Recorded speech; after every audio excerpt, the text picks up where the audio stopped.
So welcome everyone again. Good morning, afternoon, evening to everyone. I'd like to begin this time with an acknowledgement of country. I'd love to acknowledge the Indigenous people of all the lands that we're joining from today.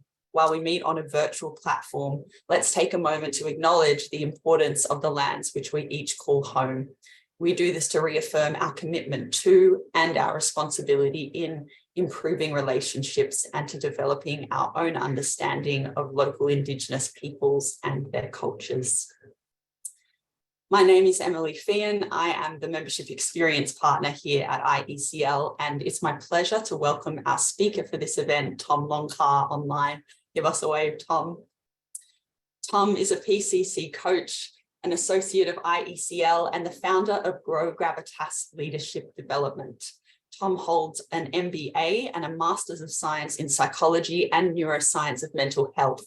Prior to establishing his executive coaching practice, Tom spent over 2 decades in economic, business, and social research, working with major corporate and government clients across the Asia Pacific. Tom has applied his research interests in leadership authenticity and interpersonal effectiveness as a regular contributing writer on leadership for the Australian Financial Review, as well as Boss magazine. And in parallel to his research and coaching careers, Tom has performed as a singer with many independent bands over the years, with releases in Australia and Europe. We're so grateful to have Tom online. We'll have an hour today. And there'll also be opportunities to ask Tom questions in a Q&A that we'll have at the end. Throughout the event today, you're welcome to put questions in the chat box, and if they're relevant at the time, Tom can answer them, but for the most part, we'll be saving questions until the end. And I'll also just mention that in this session, we will be having a breakout room as well. Lovely. Thanks again, everyone, and thank you, Tom, for being here, and I'll hand over to you now. Great. Well, thank you so much for that lovely introduction. Thank you, Emily. So this morning here in Sydney, although I realise it's different times of day for many of you, but today I'd like you we'll start off with a short exercise requiring you to imagine something with some initial help from the image that you see there, a scene which might be somewhat familiar to you. So just briefly, looking at that scene, I'd like you to then close your eyes, and it's okay to turn off your video for the time being if that makes you more comfortable. But I'd like you to take a couple of deeper, slower breaths, and when you feel slowed down enough, I'd like you to imagine a work situation you've been in similar to the scene you saw in the image, where you might have spent some time, perhaps weeks, months, or even years working in that kind of environment. Now, your memory might be a bit different. For example, there might be fewer people involved, or more people, or a more ergonomic work environment, whatever. It's all okay. The main thing is to imagine an actual time when you've worked in this kind of environment. So picture this situation, and within it, try and recall a typical task you'd be focusing on at your desk. One of moderate importance that was also reasonably enjoyable to do. So maybe drafting a report in its early stages, or looking at your morning emails, or reviewing applications of some sort. Whatever was typical for you is fine.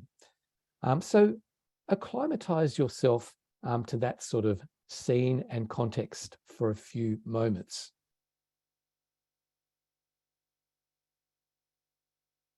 And in this same position, I'd now like you to step back from this kind of internal focus, a focus on the task in front of you, to a more considered place in your mind.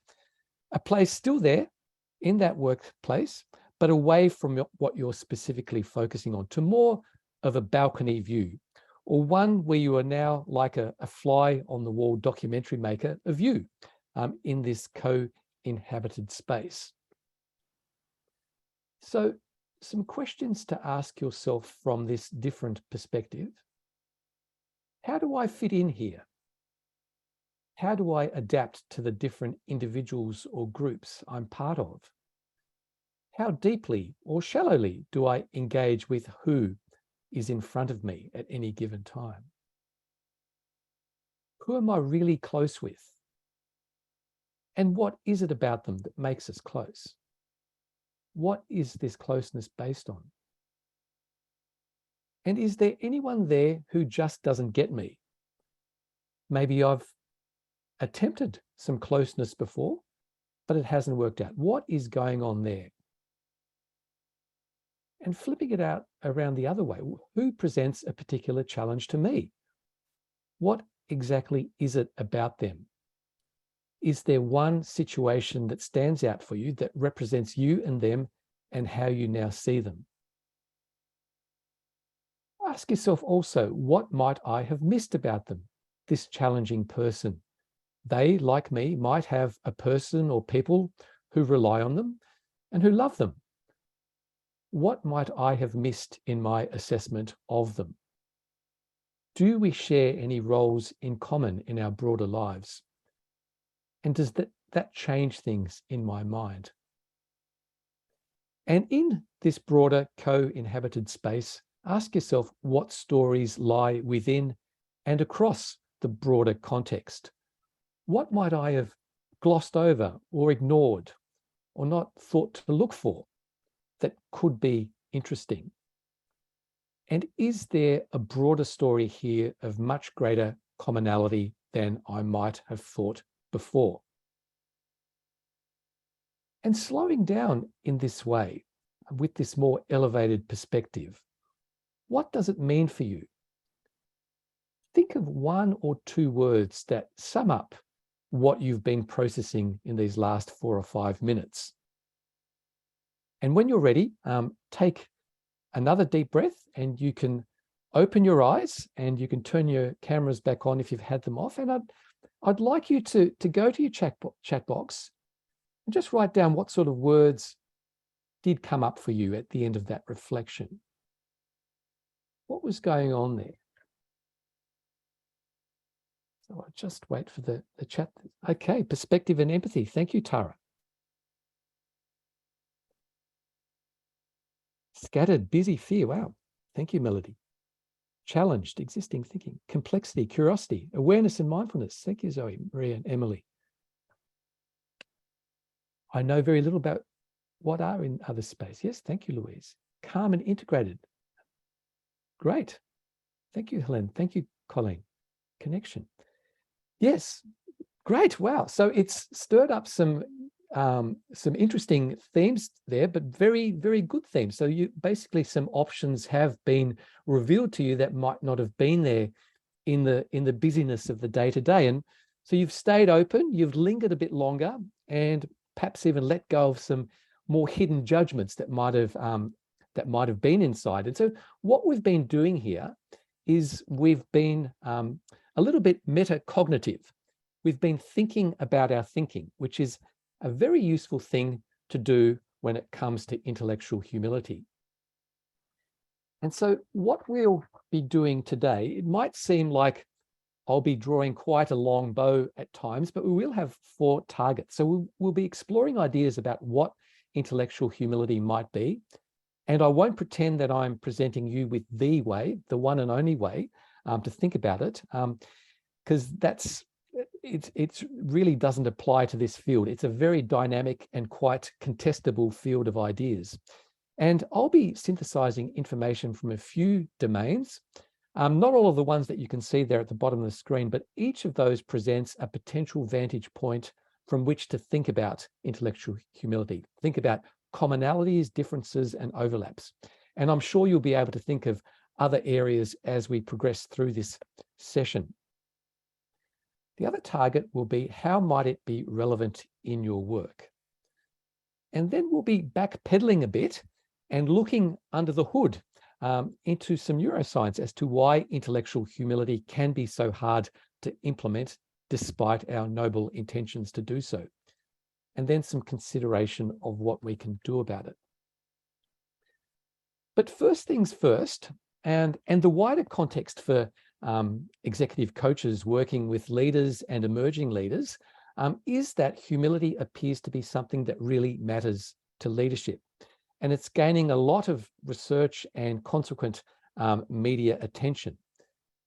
And it does achieve results beyond the softer measures. In Amy Oo's study there at the bottom of the screen, that involved over 100 CEOs in the hyper-competitive tech sector. And she and her colleagues found that high humility in CEOs yielded a more collaborative executive team, an enhanced strategic orientation, and also it had a bottom line effect in achieving stronger firm financial performance. And if you're interested in a summary on this, there's a great article from 2020 by David Robson on BBC Work-Life that mentions this study along with a host of others. And I'll be putting up a link to that at the end of the presentation. But back to the focus for today. If we wind things back a bit, humility has a very long track record, stretching back to being a moral virtue put forward by Socrates and Aristotle, and conceptualized as including both accurate self-knowledge and a generous acknowledgement of the qualities of others that avoids distortion and extremes. Although in my further reading, in ancient Greek times, it was seemingly more directed upwards in terms of social strata and towards deities of the day, rather than to everyone. And humility for every man became more of an idea, first in the Hebrew scriptures, but then it was taken to the next level in Christian thinking and scriptures that followed. And Saint Augustine of Hippo is someone with a lot of quotable quotes on the topic. But if we fast forward to more recent times, humility applied to how we think and obtain and regard knowledge and beliefs, that is intellectual humility, was until recently a topic of discussion mainly for philosophers, but in more recent years, and looking at Google Scholar, particularly since 2018, other disciplines have joined the fray. In particular, a number of different branches of psychology, social psychology, personality psychology, and organizational psychology all have a significant focus in this area in recent times. But unfortunately, there's not a unified definition. There's debate around whether it's a personality trait, a cognitive disposition, a set of self-regulatory habits that you can take from one context to another, and so on. But amidst all this, there are certain common features. Intellectual humility speaks to people's willingness to reconsider their views, to avoid defensiveness when challenged, and to moderate their own need to appear right. And it's also sensitive to counter evidence. And a good, credible starting definition is one there from Mark Leary, a professor at Duke University. Intellectual humility involves understanding that we can't fully trust our beliefs and opinions because we might be relying on faulty or incomplete information or are incapable of understanding the details. And I emphasized incomplete there because we'll get back to that when we get to the neuroscience section in a few slides' time. And this is Mark Leary and colleagues' tested and validated intellectual humility scale that sits beneath that definition. So 6 questions measured against the 5-point scale there that you can see on the right. Firstly, I like finding out new information that differs from what I already think is true. In the face of conflicting evidence, I'm open to changing my opinions. I accept that my beliefs and attitudes may be wrong. So recognition about current fallibility. I recognize the value in opinions that are different from my own. I reconsider my opinions when presented with new evidence. And I question my own opinions, positions, and viewpoints because they could be wrong. So an internally reflective piece. And if you're interested in doing that Leary assessment and seeing how you score, I've programmed it up on the Grow Gravitas website, and you can have a go at it there, and you can see how you score in terms of intellectual humility as far as that definition goes. But in the meantime, we do have this idea, this key idea of letting go of beliefs. And that is something I hope we can all relate to. If we think back over our lives, this is something we do naturally. Our beliefs can change, and that's okay. And I've listed some childhood beliefs that people have shared at iusetobelieve.com. that shows how things can be quite weirdly idiosyncratic when we're young in terms of what we believe. Some quite strange beliefs there that can get quite specific. And if these conjure up any memories of beliefs from your childhood and any peculiarities that you can recall, please feel free to share them in the chat. And while they're coming up in the chat, I'll share a recent experience we had where after many years we were at an event and caught up with a young woman who is roughly the same age as our son. And their names are very similar. They're basically identical, except he's got the boy's version and hers ends with an A. And we last saw her when she was much younger. And in her early years, our families used to spend a lot of time together. We'd regularly go to a pizza restaurant in Kingsford. And in those years, she had the belief that she and our son would marry. His name was similar to hers. And because of that fact, this marriage was an inevitable thing on her horizon. And no one had told her this. She came up with it all by herself. And she lived with this belief throughout her early childhood years. But then she grew out of it. And we can now laugh about it today. But it was a very solemn inevitability at the time. And I'm sure many of you might relate to that. In terms of the chat discussion last night, the one came up about eating fruit seeds and thinking that a tree might grow in your stomach. That seems to be a fairly common one. Okay, wow, that's a good one, Jess. We used to live in a black and white world back in the day. Very good. Okay, well, look, what? Oh, wow. Okay, cool. There's some lovely ones there. Math sticking to your thing. So yeah, great. Well, look, yeah, so you all get the picture. So our abilities to change beliefs is something that we can relate to, but it does get harder as we get older. And we may not even be conscious that there is a limiting belief at play. So in our work lives, thank goodness for coaching. And a great experience, I'm sure we all have in common, is when our counterparts come back to a session and provide comments on their experiences between sessions, where they've had a chance to stretch themselves, to try things differently, and where they might have had a chance to test the beliefs and assumptions that were there, but now have been surfaced and changed in a good way. And this is our counterparts being willing to demonstrate intellectual humility, but then importantly, backing it up with actions. But it's not always easy, is it?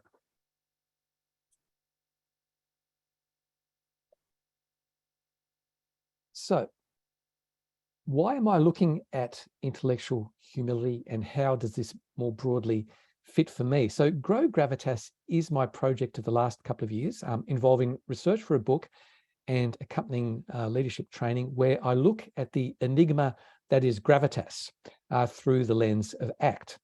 So ACT stands for Acceptance and Commitment Therapy and is also often referred to as acceptance and commitment training in non-clinical workplace contexts. And it's making a lot of headway in leadership and organizational research. And my deep dive into it was through my dissertation 3 years ago at King's College, where I looked at ACT's relevance to self-confidence in leadership. Now, with Gravitas, that's an area that has intrigued me since I started my coaching practice 9 years ago.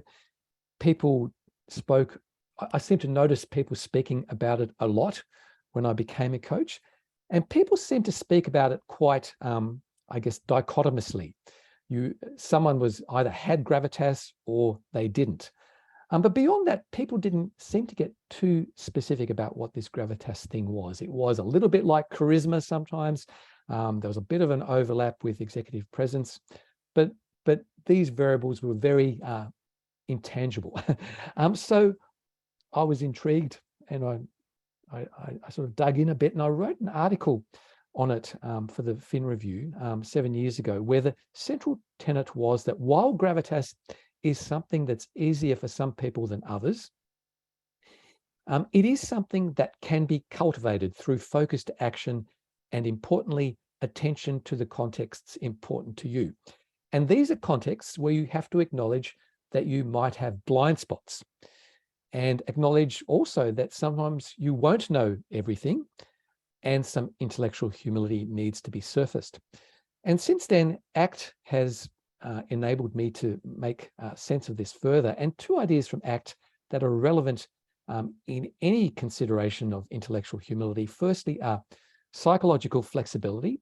So how we see and adapt flexibly to the realities around us, and knowing when to persist, knowing when to change tack or strategy, and knowing when to stop, while still maintaining connection with our values. And the other thing is cognitive diffusion, which might sound like a weird name, but other bodies of evidence have got similar concepts. But what this relates to is our openness to seeing what thoughts, judgments, beliefs, or rigidities lie under the hood. So what is being seen as truth with a capital T? So all of those childhood beliefs we saw earlier are examples of cognitive fusion. So capital T truths that are beliefs and judgments about yourself, maybe about others, and about situations that you're in. You were once fused with them. And when you gain some distance, you see alternatives, potentially a range of small t truths emerge. This flexible shift is cognitive diffusion. And how might this show up in coaching context? So I've put a list of examples there that come to mind. Some of them might resonate with you, and I'm sure you can think of many more. But what we see there is a mixture of fragility with rigidity, and an absence of openness with words like have to know everything, always say yes, intolerably nasty, never know enough, has to be done, never delegate, should act, nothing to contribute, nothing to like. So sort of a very hard rigidity there. And each of them reflect fusion with judgments and assumptions that might benefit from being tested. That is, opening the door up to some intellectual humility, but currently are not being surfaced for scrutiny. And the working subchapter title in my book on this is Judges Are Us. So to judge, to conclude, to assume is a very, very human way to be. And we'll shortly have a brief segue into the neuroscience underlying this. But before we do, let's hear from a brain surgeon. Yeah, something soft. I'm driving. Parking is an absolute nightmare around here, isn't it? Had to reverse into the tiniest of spaces. Still, I managed it. I mean, parking is not exactly brain surgery, is it? And I should know.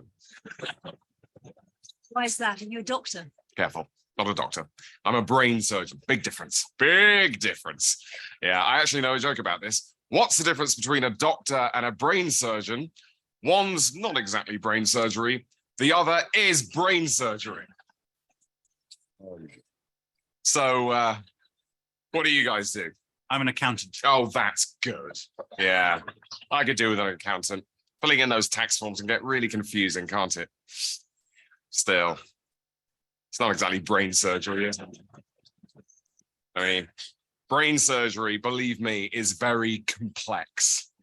Are you an accountant too? No, I work for a charity. Oh, that's a very selfless job, isn't it? I really admire you. I don't think I could ever do what you do. I say that because it's emotionally draining, not because it's hard. I mean, it's not exactly brain surgery, is it? Which, as a brain surgeon, is what I do. I know who to drink. I was a brain surgeon, you know. Yeah, he mentioned it. Jack, I keep you late at the Space Centre. As always. This food round out. Have you met Lionel? No, hello, Lionel. So, Jeff, how do you earn a crust? Well, I'm a scientist. I work mainly with rockets. It's It's pretty tough work. What do you do? Why? I don't mean to boast, but I'm a brain surgeon. Brain surgery. Not exactly rocket science. Is it?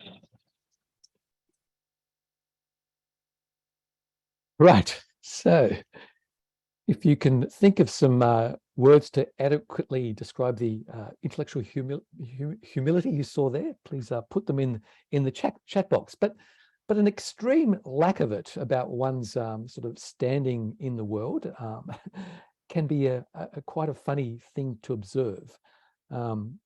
Some very, I guess, rigid beliefs about one's role and where it is in the world, and I'm sure you get glimpses of that in some of your coaching. Yes, 0. Thank you. Disastrously absent. Yet. So thank you, Tara, Leora, Zoe. That's right. Yeah, and ignorant, confident, rude. Yeah. So very much leaning to the other end of the scale, and this kind of aversion to intellectual humility is very, very deeply human, but to varying degrees. Obviously not as bad as the brain surgeon in most cases, thankfully. But if we want to look at what might underpin all this, we have to wind back. How does our knowledge bucket get filled the way it does? And here I'll be referencing some of my old lecture notes from King's College, where we examined the psychology and neuroscience of perception. So to begin with, let's have a quick overview of our cognitive processes and the representations that might result. And the first thing to note is that there are many challenges for our perception. The first crucial point is that the incoming sensory information from our eyes, ears, and touch receptors must be interpreted. It's not possible to passively and completely absorb all of this information and perceive 100% of it. And by interpretation, we mean, for example, a glass partly behind a wine bottle, like you can see in that on the bottom right there, is still a glass. And we immediately interpret it as such, rather than thinking, look, there's part of a glass with a side missing behind that bottle.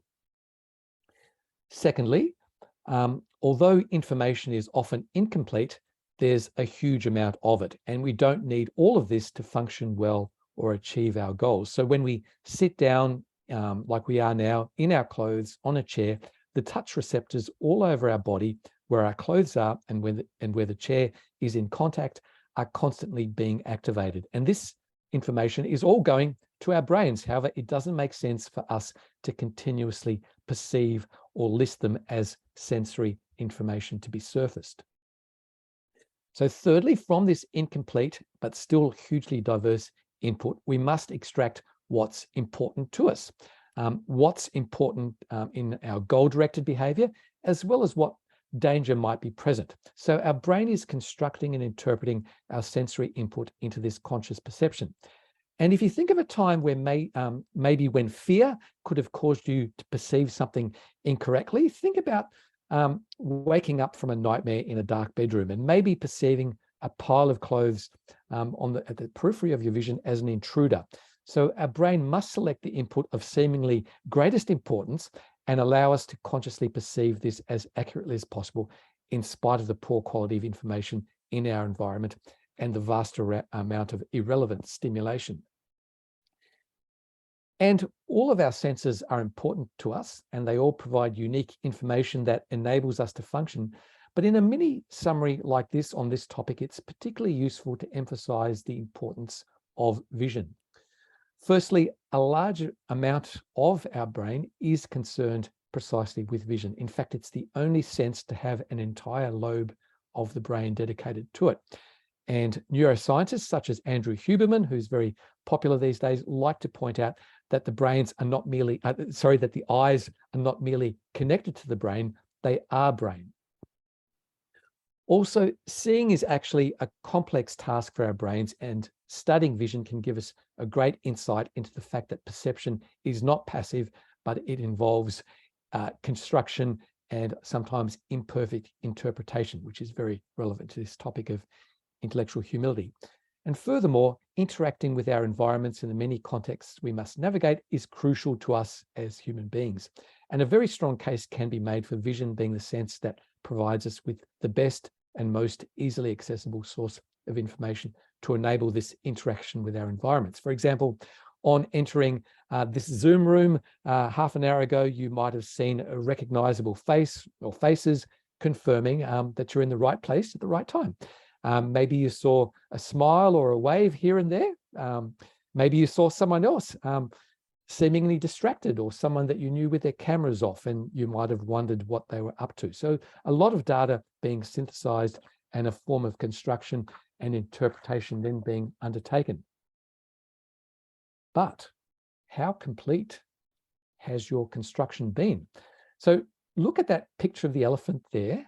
Do you see a whole elephant? I'm sure that you do. And I'm sure that you don't perceive it as being half an elephant with the back section missing. But there's no visual information there that's completing the back of the elephant. What your visual system is doing is being adept at computing certain expectations that we have. And what about this group headshot? A typical business-suited financial services office, you might think.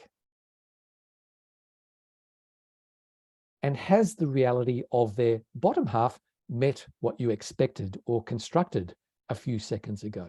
For most of you, probably not.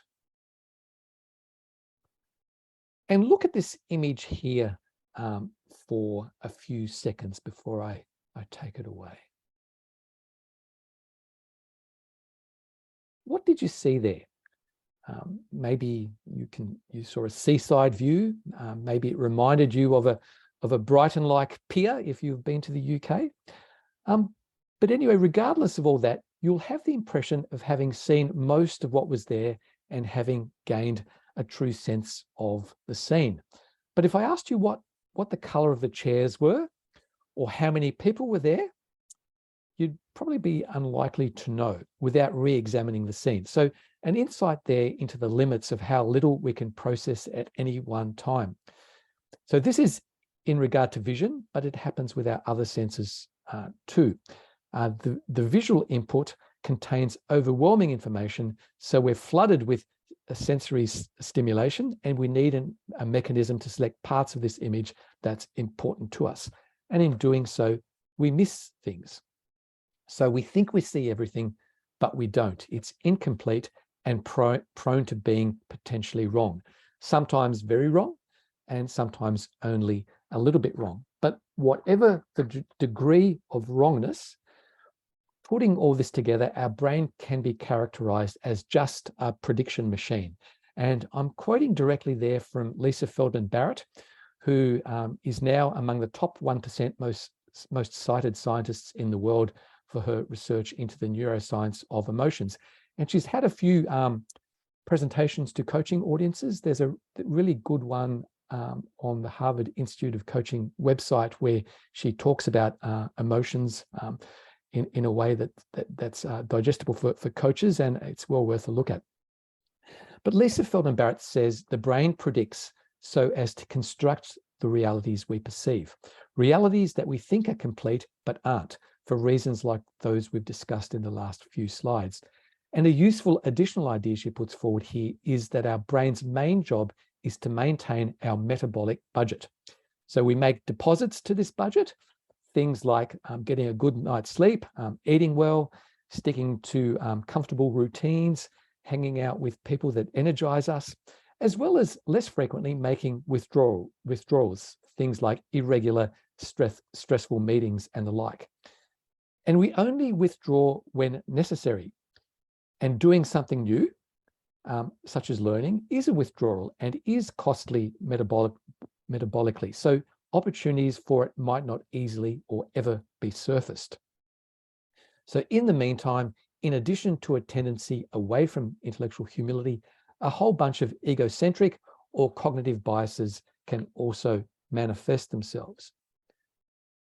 And these can include naive realism, which is our tendency to believe that we see the world around us completely and objectively, and that people who disagree with us must be uninformed, irrational, or biased. Also confirmatory bias, so our tendency to process information by looking for or interpreting information that is consistent with how we how we currently see things. False consensus, basically assuming the qualities of how we are is relatively widespread throughout the general population. I've also added first impression bias there as well. It just takes 1/10 of a second for people to judge someone and make a first impression on fundamental things like how competent or likable they are. And without knowing it or being consciously aware of it, we can have undue weight placed on these early experiences that can prove to be very sticky. And also in-group bias or in-group favoritism.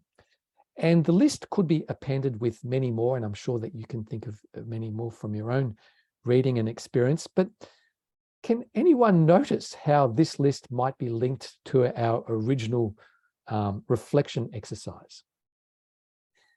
Yeah, so that exercise might have surfaced a number of biases that touch on those there. Okay, so we're really up against it. But thankfully, as conscious human beings, we have this thing called learning. And I'll quote again from Lisa Feldman Barrett, it's really hard for people to change their past. However, by changing your present, you are cultivating a different future. By changing what you do and say and feel, you are seeding your brain to predict differently in the future. So making an effort to cultivate new experiences and learn new things today is an investment in who you will be tomorrow. But it does take conscious effort. We've got to disrupt the metabolic budgeting to suggest to our brains that a good investment might be possible with. And that's where coaches can help. And at that point, it might be a good time to have a brief breakout exercise. So Claire will be setting up the group shortly. We'll have about, let's give it 6 minutes for that. And I'd like you to briefly introduce yourselves, and in your introduction also include your initial reaction to question 1. What has resonated most so far in the presentation with your practice? And then that second question, when is less intellectual humility okay? So have a chat about that, and I'd like you to nominate one person in your respective groups to bring forth your conclusion or findings on your return to the main room. So off to the breakouts. Claire, if you could set that up. Is that a raise your hand if you're not here question, Tom? I'm not sure because I can't see. Emily, Everyone. can you see? Yeah. Yes, so everyone's returned now. Okay, guys. Well, look, welcome back, and I hope that was, sorry to make everything brief, but I was just wondering if your nominated spokesperson could summarize. So we're up for time. So if you could aim for a 30-second summary of your insights from your breakout, and if we could get through all the groups. So room 1, if they could go first. Do we know which room we were? Oh, I don't know what room we were. Actually, let's make it a free for all. Whoever wants to go. Zoe? Yeah, I can go. Yeah, that's okay. Thanks. I've got sorry, I didn't pay attention to what room we're in. So I was with Diane, Gavin, Tara and Scott, and for question number 1, we tackled that from both the lens of ourselves as the coach and the counterpart. So Tara had some great contributions around managing the friction of wanting to jump in and help versus stay in coaching mode. You know, Scott had a really good point around the questions that we ask. I mentioned that it can be distracting when presented with a counterpart like the brain surgeon, where everything is absolute fact and they've got such set views that it can be distracting and tempting to go, oh, okay, well, because you said that, move on. So making sure we dive into those questions. And Gavin made a really great point around imagine coaching that brain surgeon. That does not sound like fun. And just the value of those slides, with the slide with the quotes, because we've all agreed as coaches that we've inherited similar thought paths from our counterparts. And for question number 2, around when less intellectual humility is okay, we more thought about that from the side of the counterpart, not ourselves. And a great conversation came up led by Gavin around when the counterpart has got less humility and differentiating, well, is that low confidence? Is that imposter syndrome? And then, you know, whatever the case is, helping them to find their voice in the end. So, and then we agreed that we'd rather coach the counterpart with less humility than an overinflated sense of self like the brain surgeon. Great. Thank you, Zoe. That's great. Yeah. Okay, who's next? We also have Simone with her hand up. Would you like to speak, Simone? Sure, we're in room 5. I have nowhere near as much detail recorded as Zoe, but one of the opinions offered about the first question, what resonated most for your practice, it was about the need to be really conscious about looking at not just what's in front of you, but perhaps the way in which something is happening, that balcony view, if you like. And for me, what resonated most was really just the effect of what those biases have on our perceptions and what our view of reality is, because everybody is working with their particular view of reality. And I think I'm just trying to think. Michelle said that she likes to take her time. The last question, when is less intellectual humility okay? We thought when there was a temporal element, when time was of the essence. Yeah. Sometimes there isn't time to be practicing the intellectual humility, or when the course of action required was clear. It's excellent. Thank you so much, Simone. Great. Thank you. We've probably got time for one more report back. So who wants to speak up on their, if there's anything new to share to that wisdom that's come forth so far? I can go quickly for whatever room we were in. Thank you, Corinne. Thank you. Hit the wrong button and left early, so I didn't hear our answer to the last question. But we basically talked about it's about what you're bringing yourself as a coach into that space. So being really like, you know, the baggage you bring in, your own biases and your own first impressions, and trying to be aware of what you're thinking, and also what you're thinking about your own thoughts in that space. So you can, you know, hold them as much as you are holding the conversation with the coachee.